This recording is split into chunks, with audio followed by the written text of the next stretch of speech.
Just 66 titles saw 80% of the playtime in 2023, most of them being old, quotation mark, games like Fortnite or Grand Theft Auto 5.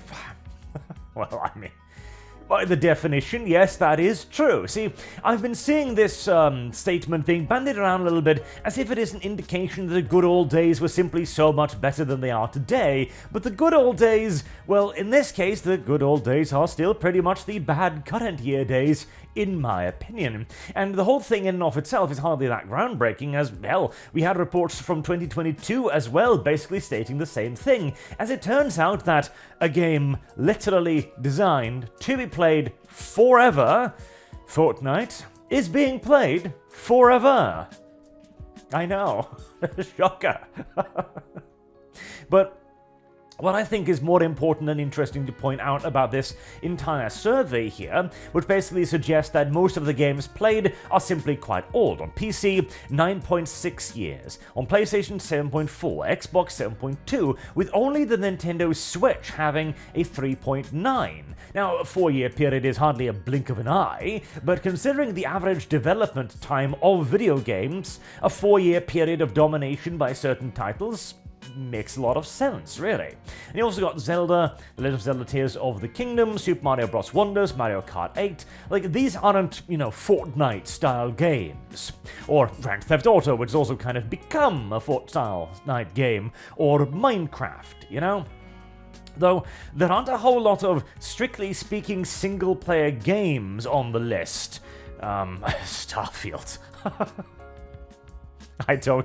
I don't know how the hell Starfield got on this list at all, honestly. There's gotta be a lot of very weird people out there, that's all I can really say, and Hogwarts Legacy. I think, if anything, the most important takeaways from this thing is two. One, it completely and utterly disproves the Warner Bros. Statement we saw a few weeks ago that, the video game industry is crashing because it's just so darn unreliable. We just can't tell what's gonna be popular. It's so volatile, you understand. No, not at all. The video game industry is not particularly volatile in the slightest. In fact, its primary problem appears to be that it's unfathomably sedentary. Again, Fortnite is hardly a spring chicken at this point, and it itself was basically just a last-minute deviation to try and get on the, what's that game called? The shooter game that started all of this survival shootery thing, God help me, I don't even know now. My interest in this particular genre is zero.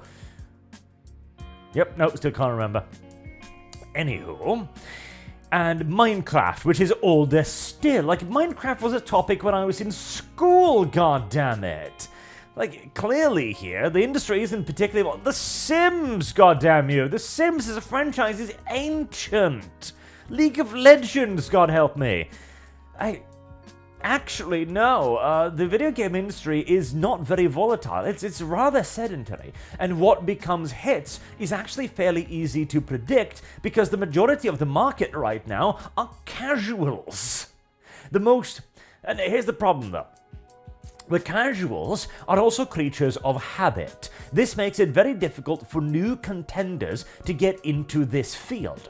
It is very difficult for an outside company to try and create Fortnite because, well, Fortnite already exists. And thus, nobody is going to switch over from Fortnite to your alternative unless your alternative is absolutely mind-blowingly amazing, or somehow manages to tickle the pickle of the casual audience even more so. And this can happen on occasion with Call of Duty, for example, which I do believe was, there you go, Call of Duty Modern Warfare there.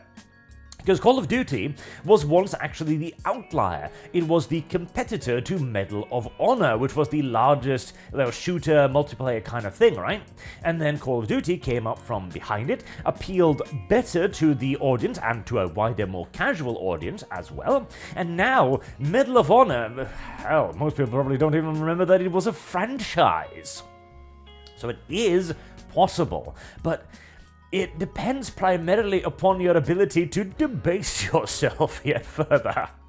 As the wider market, as we often call it, right, it is real to a degree. I like to call it, the illusion of the wider market, or the mystical wider market, because for the majority of titles, it is a false mirage in the desert.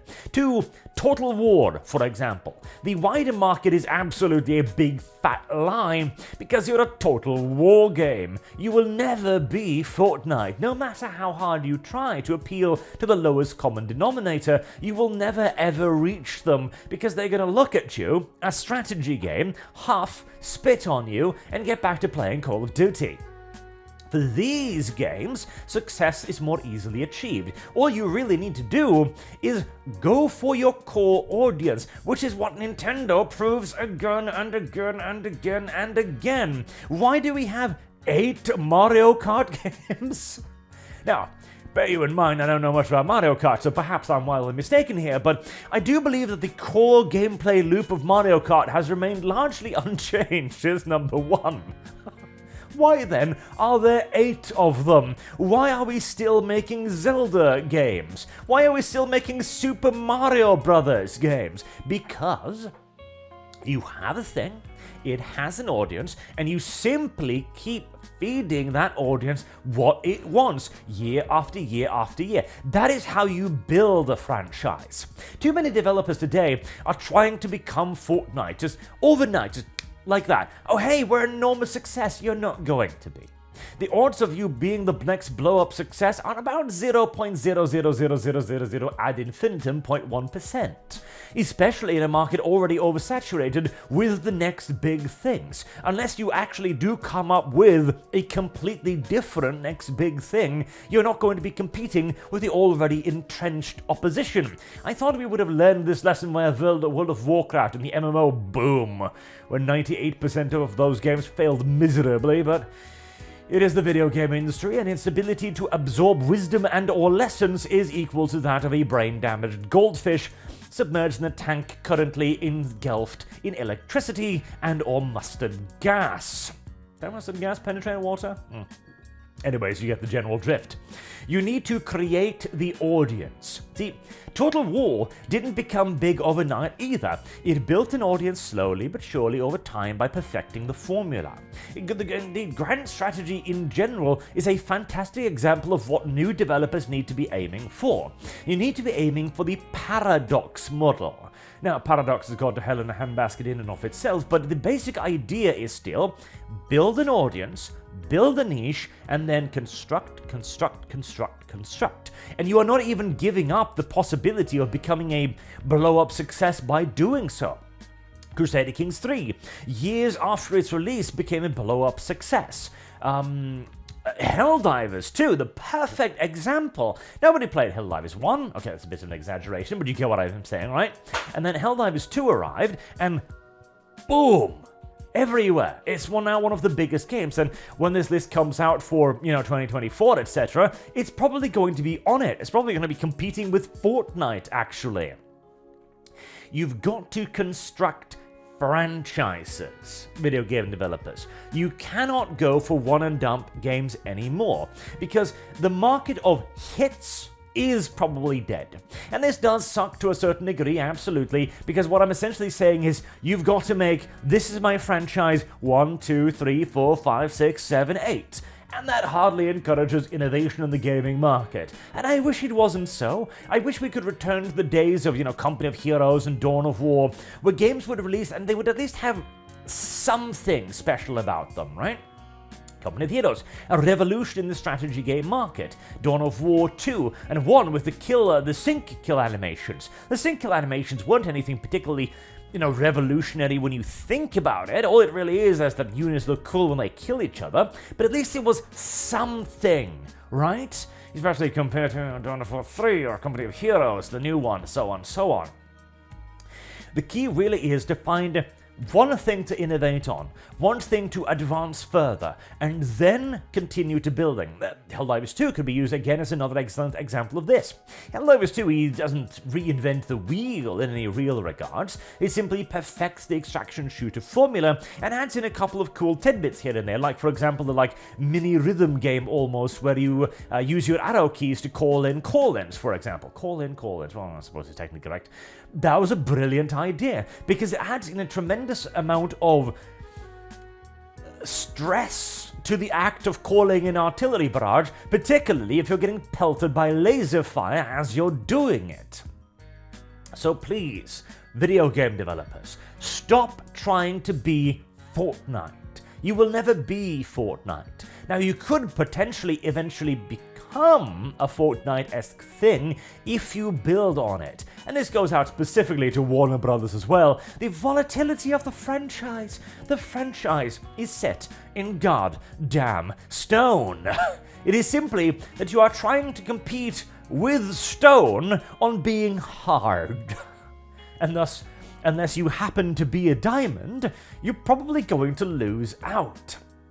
Especially when you have a tremendous amount of potential IP power like Warner Brothers. What you need to try to do is be Mario Brothers rather than Fortnite. And this goes out to all of the smaller developers as well.